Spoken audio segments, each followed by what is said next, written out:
ಪ್ರಸ್ತಾಪನೆ ನಿಮ್ಮ ಮತ್ತು ನಿಮ್ಮಗಳ ಸ್ನೇಹಕ್ಕೆ ಸಂಬಂಧಪಟ್ಟಂತೆ ಸರ್ ಕುಮಾರಸ್ವಾಮಿ ಅವರು ಕೊಟ್ಟಿರುವಂಥ ಸ್ಟೇಟ್ಮೆಂಟ್ ಏನು ಹೇಳ್ಬೋದು ನೀವೇ ಹೇಳಿ. ನೀವೇ ಹೇಳಬೇಕಲ್ಲ ಸರ್. ಈಗ ಆಯಿತು, ನೀವೇ ಹೇಳಿದ್ರೆ ಅವರು ಒಬ್ಬರು ಮಾಜಿ ಮುಖ್ಯಮಂತ್ರಿಯಾಗಿ ದೇಶ ಆಳದಂಥ ಪ್ರಧಾನಮಂತ್ರಿಯವರ ಮಗ ಈ ರೀತಿ ಬಾಯಿಗೆ ಇಡ್ತಾ ಇಲ್ದಲೆ ನಾಲ್ಗೆ ಇಡ್ತಾ ಇಲ್ದಲೆ ಬಾಯಿಗೆ ಬಂದಂಗೆ ಮಾತನಾಡಿದ್ರೆ ಅದಕ್ಕೆ ನಾನು ಒಬ್ಬ ಉತ್ತರ ಕೊಡಬೇಕಾ?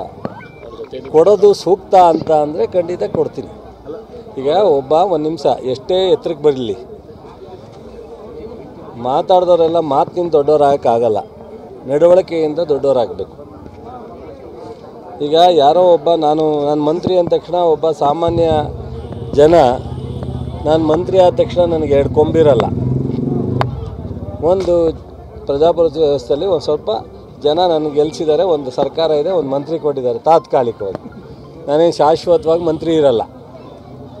ನನಗೆ ಟಿ ವಿಯವರು ಬಂದು ಹಿಡ್ದವ್ರೆ ಅಂದ್ಬಿಟ್ಟು ನನಗೆ ದೇವ್ರು ಬಂದಂಗೆ ನಾನು ಮಾತಾಡಿದ್ರೆ ಅಲ್ಲಿ ಕೊನೆಯಲ್ಲಿರೋನು ಇವನಿಗೇನು ತಲೆ ಕೆಟ್ಟಿದ್ದದ ಅಂತ ಅನ್ನಲ್ವಾ?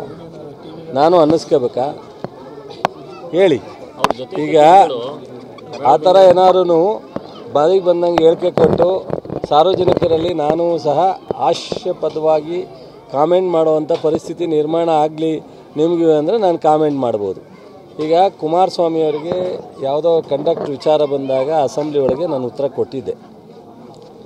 ಅದೇ ಸಂದರ್ಭದಲ್ಲಿ ಹೇಳಿದ್ದೆ, ಏನಾದರೂ ಇತಿಹಾಸನ ಚರ್ಚೆ ಮಾಡಬೇಕು ಅಂತ ನಿಮಗೆ ಇಷ್ಟ ಆದರೆ ಒಂದು ದಿವಸ ಟೈಮು ನಿಗದಿ ಮಾಡಿ ಇಲ್ಲೇ ಅಸೆಂಬ್ಲಿನಲ್ಲಿ ಸ್ಪೀಕರ್ಗೆ ಮತ್ತು ಎಲ್ಲ ಸದಸ್ಯರಿಗೆ ರಿಕ್ವೆಸ್ಟ್ ಮಾಡೋಣ, 1 ಅವರು ಫಿಕ್ಸೆ ಮಾಡಿ ಎಲ್ಲನೂ ಚರ್ಚೆ ಮಾಡೋಣ ಅಂತ ನಾನೇ ರಿಕ್ವೆಸ್ಟ್ ಮಾಡಿದ್ದೆ. ಈಗ ಟೈಮ್ ಭಾರ ಆಗೋಯ್ತು. ಈಗ ಅವ್ರು ಪಾರ್ಲಿಮೆಂಟ್ಗೆ ಹೋಗ್ಬಿಟ್ಟವ್ರೆ, ನಾವು ಇಲ್ಲಿ ಅಸೆಂಬ್ಲಿ ಇದ್ದೀವಿ. ಪಾರ್ಲಿಮೆಂಟಲ್ಲಿ ನಾನು ಹೋಗೋಕ್ಕಾಗಲ್ಲ, ಅಸೆಂಬ್ಲಿಗೆ ಅವ್ರು ಬರೋಕ್ಕಾಗಲ್ಲ. ಈ ಸಂದರ್ಭದಲ್ಲಿ ಅಲ್ಲಿ ಅದು ಒಂದು ಸೂಕ್ತವಾದಂಥ ವೇದಿಕೆ ಚರ್ಚೆ ಮಾಡಲಿಕ್ಕೆ. ಈಗ ಟಿ ವಿಯವ್ರ ಮುಂದೆ ಸಾರ್ವಜನಿಕ ಸ್ಥಳಗಳಲ್ಲಿ ನನಗೆ ನನ್ನ ನಾಲಿಗೆಯನ್ನು ಅರಿಬಿಡಿಕೆ ಸಾಧ್ಯ ಇಲ್ಲ. ನಾನು ಒಂದು ನಿಮಿಷ ಹೇಳ್ಬಿಡ್ತೀನಿ. ಅಲ್ಲ ಸರ್, ಅಸೆಂಬ್ಲಿಯಲ್ಲಿ ಚರ್ಚೆ ಮಾಡೋಂಥ ಬೇರೆ ಸರ್, ನಿಮ್ಮ ಸ್ನೇಹಕ್ಕೆ ಸಂಬಂಧಪಟ್ಟ ಅದನ್ನೇ ರಾಜಕೀಯ ಇತಿಹಾಸ. ನಂದು ಅವ್ರದ್ದು ವೈಯಕ್ತಿಕವಾಗಿ ನನ್ನ ಆಸ್ತಿ ಅವ್ರಿಗೂ ಕೊಟ್ಟಿಲ್ಲ, ಅವರ ಆಸ್ತಿ ನಾನು ತಗೊಂಡಿಲ್ಲ. ವೈಯಕ್ತಿಕವಾಗಿ ನಮ್ಗೆ ಯಾವುದೇ ಥರದ ನನ್ನ ಅವರ ಆಬ್ಲಿಗೇಷನು ಇಲ್ಲ, ಕಮಿಟ್ಮೆಂಟು ಇಲ್ಲ. ರಾಜಕೀಯ ಅಷ್ಟೇ. ರಾಜಕಾರಣವನ್ನು ಮುಂದಿನ ಪೀಳಿಗೆ ಯಾರ್ಯಾರಿದ್ದರು, ಯಾರ್ಯಾರು ಹೆಂಗೆ ನಡ್ಕೋತಿದ್ರು, ಯಾರ ಇತಿಹಾಸವನ್ನು ನಾವು ಬುಕ್ಕಲ್ಲಿ ಪ್ರಿಂಟ್ ಮಾಡಬೇಕು, ಯಾರ ಇತಿಹಾಸವನ್ನು ನಾವು ಚರ್ಚೆ ಮಾಡಬೇಕು ಅನ್ನೋದನ್ನು ಆಗಬೇಕು ಅಂದರೆ ಈ ಥರ ಒಂದು ಅಸೆಂಬ್ಲಿನಲ್ಲಿ ಚರ್ಚೆ ಆದರೆ ಅದು ಸಾರ್ವಜನಿಕರಿಗೆ, ಯುವ ಪೀಳಿಗೆಗೆ, ಮುಂದಿನ ಪೀಳಿಗೆಗೆ ಉಪಯೋಗ ಆಗುತ್ತೆ. ಗೊತ್ತಾಯ್ತಾ? ನಾನು ಅವತ್ತು ಹೇಳಿದ್ದೆ, ಇವತ್ತು ಆ ಸಂದರ್ಭ ಬಂದಿಲ್ಲ. ಕುಮಾರಸ್ವಾಮಿಯವರಿಗೆ ನಾನು ಇಲ್ಲಿ ಬಾಯಿಗೆ ಬಂದಂಗೆ ಮಾತಾಡೋದಕ್ಕೆ ನನ್ನ ನಾಲ್ಗೇನ ನಾನು ಕೆಡಿಸ್ಕೊಳ್ಳಿಕ್ಕೆ ತಯಾರಿಲ್ಲ.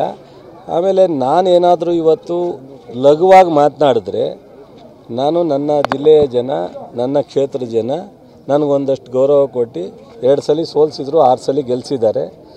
ಲೋಕಸಭಾ ಸದಸ್ಯನಾಗಿ ಮಂತ್ರಿ ಆಗಿದ್ದೀನಿ. ನಾನೊಂದಷ್ಟು ಸಾರ್ವಜನಿಕ ಕಮಿಟ್ಮೆಂಟ್ ಇದೆ ನನಗೆ. ಜನರು ನನ್ನ ಮೇಲೆ ತುಂಬ ಅಭಿಮಾನ ಇಟ್ಕೊಂಡಿದ್ದಾರೆ. ಅವ್ರಿಗೆ ಅಗೌರವವಾಗಿ ನಾನು ಮಾತನಾಡೋದಕ್ಕೆ ತಯಾರಿಲ್ಲ. ಅವ್ರಿಗೆ ಹೇಳಿ, ಸೊ ಅವ್ರು ಬರೋದಾದರೆ ಒಂದು ವೇದಿಕೆಯನ್ನು ಸೃಷ್ಟಿ ಮಾಡಿ, ನೀವೇನು ಟಿ ವಿಯವರು, ನಾನು ನನ್ನ ಸ್ನೇಹಿತರು 5 ಜನನೂ ಕರ್ಕೊಂಬತ್ತೀನಿ. ಅವರು ಎದುರುಗಡೆ ನಾವು ಒಂದು ಕಡೆ ಕೂತ್ಕೊಂಡು, ಸೊ ನೀವು ಟಿ ವಿಯವ್ರು ಹಾಕ್ಕೊಳ್ಳಿ, ಚರ್ಚೆ ಆಗೋಣ. ಸೊ ಯಾರು ಹೊಲ್ಸು, ಯಾರು ಕಚಡ, ಯಾರು ಎಂಥದೋ ಏನೇನು ಹೇಳೋರೆ ಕೊಚ್ಚೆ ಮತ್ತು ಎಲ್ಲವನ್ನು ಚರ್ಚೆ ಮಾಡೋಣ. ಹೆಚ್ಚು ಕಡಿಮೆ 20 ವರ್ಷ ನಾನು ಅವರು ಜೊತೆಲಿ ರಾಜಕಾರಣ ಮಾಡಿದ್ವಿ. 1996ರಿಂದ 2016ವರೆಗೂ ನಾವು ಅವ್ರ ಜೊತೆಲಿದ್ದೀವಿ. ಬಿಡಬೇಕಾದಾಗ ಅವ್ರು ಕಳಿಸಿದ್ರ, ನಾವು ಹೋದ್ವಾ, ನಾವು ಬಿಟ್ವಾ, ಯಾಕೆ ಬಿಟ್ಟು, ಅವ್ರು ಹೇಗೆ ನಡ್ಕೊಂಡ್ರು, ಇವತ್ತು ನನಗೆ ಏನು ಅನ್ನೋದನ್ನ ಬಗ್ಗೆ ನಾನು ಅಲ್ಲಿ ಚರ್ಚೆ ಮಾಡಿದಾಗ ಎದುರುಗಡೆ ಉತ್ತರ ಅವರು ಕೊಡಲಿ, ನಾನು ಕೊಡೋಣ. ಹೇಳಪ್ಪ, ಹೌದು, ಅದೇ ಅಸೆಂಬ್ಲಿನಲ್ಲಿ ಈ ನನ್ನ ಸ್ನೇಹಿತರಿಂದ ಮುಖ್ಯಮಂತ್ರಿ ಆದವು ಅಂತ ಹೇಳಿದ್ದಾರೆ. ಅದು ನಿಮ್ಮಲ್ಲಿ ಇದೆಯಲ್ವಾ? ಇದೇ ಇಲ್ವೇನ್ರಪ್ಪ? ಅಸೆಂಬ್ಲಿ ಒಳಗಡೆ ಮಾತನಾಡೋರೆ, ಈ ಎಲ್ಲ ಸ್ನೇಹಿತರಿಂದ ನಾನು ಮುಖ್ಯಮಂತ್ರಿ ಆದೆ ಅಂತ. ಆವಾಗ ಕರಾಳ ದಿನ ಅಂತ ಮುಖ್ಯಮಂತ್ರಿ ಆದ ದಿವಸ. ಆಮೇಲೆ ಅಷ್ಟು ದಿವಸ ನಾವು ಕೊಳಚೆ ಆಗಿದ್ದರೆ ಅಷ್ಟು ದಿವಸ ನಮ್ಮೊಂದಿಗೆ ಕೊಳಚೆ ವಾಸನೆ ಕುಡ್ಕೊಂಡು ಹಾಕಿದ್ರಂತೆ. ಒಂದು ದಿವಸ 2 ದಿವಸ 1 ಗಂಟೆ ಇರೋದೇ ಕಟ್ಟ ಈ ಡ್ರೈನೇಜ್ ಪಕ್ಕದಲ್ಲಿ. 20 ವರ್ಷ ಹೆಂಗಿದ್ರಂತೆ ಕೊಳಚೆ ಒಳಗಡೆ. ಅದರಿಂದ ನೋಡಿ, ನನಗೆ ಮಾತಾಡೋಕ್ಕೆ ಬರುತ್ತೆ, ಏನು ಬೇಕಾದ್ರೂ ನಾನು ಹೇಳಲಿಕ್ಕೂ ಅವಕಾಶ ಇದೆ.